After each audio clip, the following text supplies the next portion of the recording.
Welcome to this week's edition of Eye on the Eagles. The women's basketball team picked up a pair of victories this week, beginning with a dominating 68-50 win over St. Leo. The Eagle defense held the Lions to 21.4% shooting and 10% shooting from beyond the arc, and only 25 points through 3 quarters of play.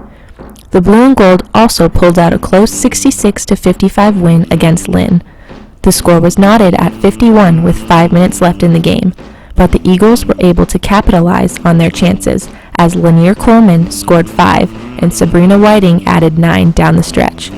Whiting was the difference maker in both games, scoring a combined total of 39 points and dishing out 7 assists. Mercedes George added 22 points in the 2 games, while picking up 18 rebounds. Coleman finished the week with 16 points, 7 blocks, and 17 rebounds. The men's basketball team suffered 2 tough losses this week, falling 92-99 at St. Leo and 84-87 against Lynn.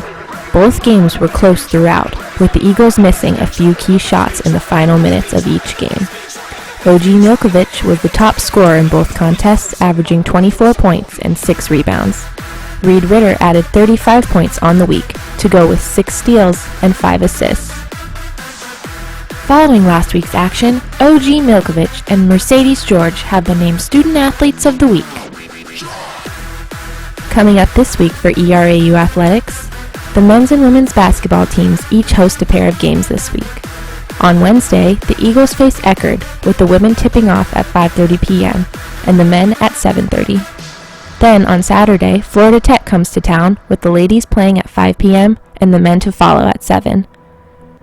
The men's and women's track and field team gets its indoor season started as they host the ERAU Indoor-Outdoor Challenge on Saturday.